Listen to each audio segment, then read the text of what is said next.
Hey guys, it's Equinox. This is going to be my 24 miss commentary.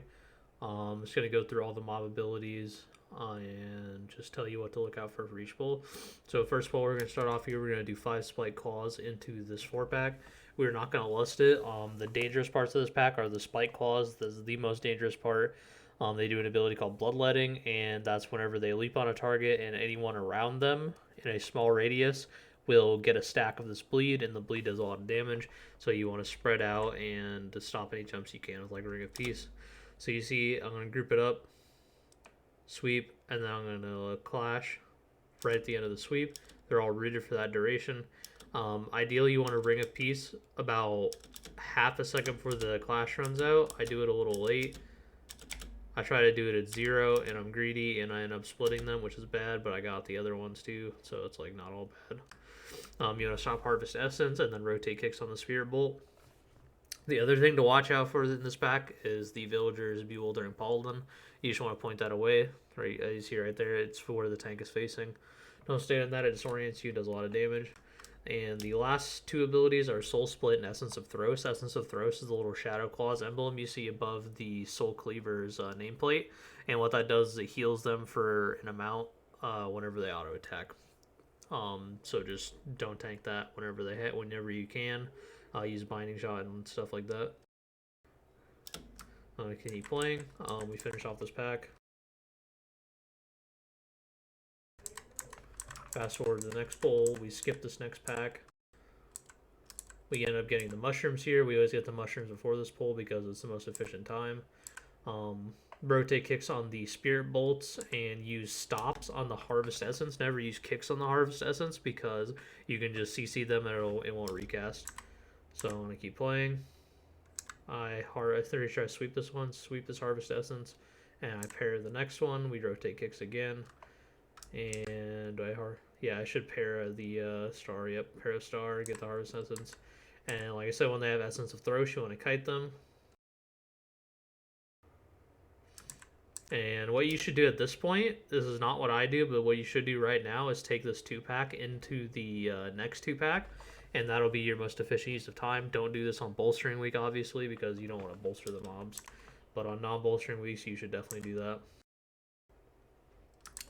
We fast forward. These 2 mobs, you can either push one, so we have 1 skull mark, we push one, heal through the thrash, and then push the other one. But another option that a lot of teams do is you push both at the same exact time and then outrange the thrash at 50 yards. Doesn't matter whichever one you want to do both. But yeah, we kill this, go Pride, and then we go Boss. So this boss, you want to pop Weapons of Order and Ox on pull if you have it.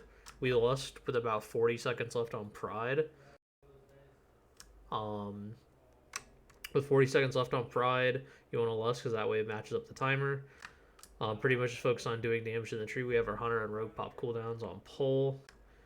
And then we have the Mage Combuster and tree, so we phase this.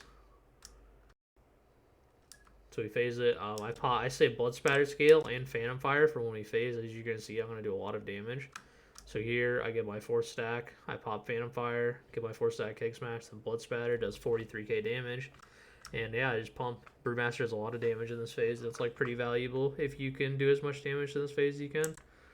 But yeah, fast forward.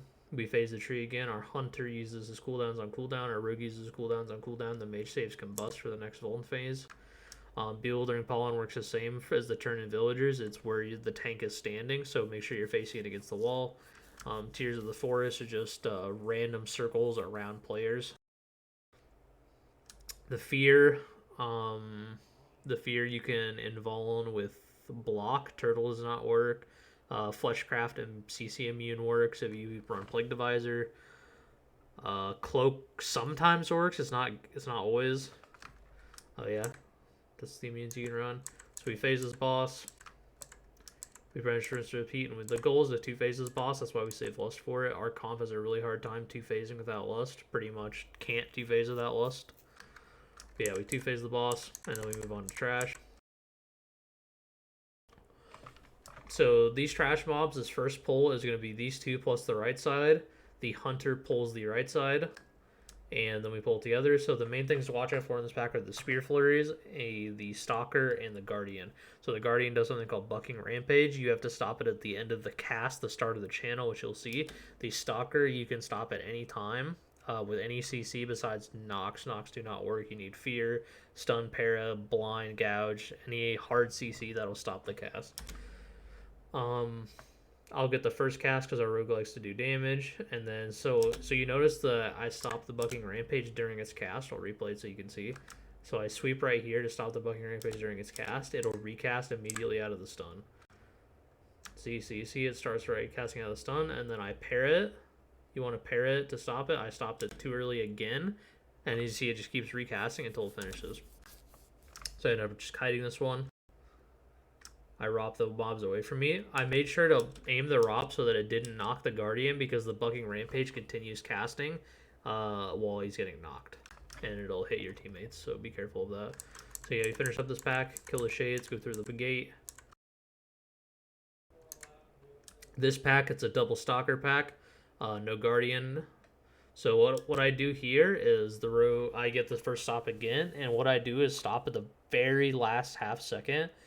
And as you'll see, it'll lock both. So I sweep right here, I get both, but you see that Circle Stalker, the one I have targeted, didn't cast. But the reason it doesn't Mistveil bite afterwards is because I CC'd it right before it was going to cast, and so it resets the spell queue timer. So you see, we should continue playing it. The second one doesn't bite, just never casts it. The first one's going to bite in a couple seconds. First one should start casting now. Right there, I paralyze it. Boom, we continue doing it. Kill these two, go through the gate. And now this pack has a Defender, a Guardian, a Stinger, and a Stalker. I get the first stop on the Stalker. The Stinger is just a healer dispel. And the Defenders are Spear Flurries. And make sure you stop the Bucking Rampage on the Guardian. So I para the Mistveil, I sweep the Guardian. If you're a rogue, you can evasion the Guardian Bucking Rampage. That's really helpful. So yeah, we play through. This pack is same thing, like I said, just CC the Miststalker, CC the Guardian, and you'll be right as rain. We do Pride. If you're a high-level group, I highly suggest skipping any of these Maze Prides that you can, especially ones on mini-bosses. It's really easy. This pack has a Stalker, a Stinger, a Tender, and a Shaper. So Shapers, you can have a range kick every time. We have our rogue do it, but you can have a range kick. It's long enough cooldown to where a range can kick it every single time. The Tender should be a melee kick. I'm pretty sure it's longer. But yeah, the Tender I kick, the rogue kicks the Shaper, and then we get stops on the Mistveil Stalker and the Guardian. So there's 4 things you have to watch out for in this pack: the Bucking Rampage, the Mistveil Bite, the Nourish, and the Bramblethorn Coat. So take care of all 4 of those, and you're good to go. Fast forward through this. We go to the next one. We have the Gorge Gullet. So the Gorge Gullet has a targeted frontal on the tank called Tongue Lash. You should roll out of it or Tiger's Lust out of it. As you'll see here in a bit, it does a fuck ton of damage. It's a leap target on a player that's not the tank. Make sure if you want to keep up melee uptime, the range should stand close. And then he has the Secretion, which is an AoE poison that leaves a dot. So Tongue Lash. It should be the second one I think I cheat to. Yeah, this one, as you see, it just does so much damage. But yeah, we'll fast forward through this, just DPS this, go on to the next pull. This next pull has a Stinger, a Defender, a Shaper, a Tender, and a Guardian. So this pull is, again, Tender, and Shaper. It's Bramblethorn Coat, Nourish. Make sure you get kicks on those. The Guardian Bucking Rampage is the only thing you need to stop. And the Stinger, which is a healer dispel. So yep, just do that pull. We do Pride again, and then I think we do Boss. Yep, so Boss. So the only thing you have to watch out here for is the add and the dodgeball and the tank mechanic. The tank mechanic you want to late kick as late as possible, as often as you can, because she doesn't queue up her mechanics as fast that way. But yeah. We'll play through that. You dodge the dodgeball. So a little tip if you're a Necrolord and you go Plague Divisor is you can immune CC the add, especially if it's a melee. It really helps your rogue out. If you do that though, make sure he's not standing next to you, otherwise it'll freeze him. So yeah, we fast forward. Also, a little tip that you'll see a little later is if you phase her during her voice line for dodgeball, she will skip the guessing game. But yeah, we do guessing game. We fast forward. Miss Veil Stalker. We try to kite. I tell her, pretty sure our rogue cloaks this one, maybe. Yeah, he cloaks this one. We don't skip the guessing game here. We tried to, but we didn't get it. Let's fast forward to the 10% one, which I know we skip. So as you see, like we push her during her voice line, and she doesn't do guessing game. Easy peasy. We do this boss. Here's a little skip for you. You mount up. You go to the far right side, and just keep going right. This saves like 2-3 seconds total, so it's not like that big thing. But you walk through the door, walk around. You take a left here, and then you jump down.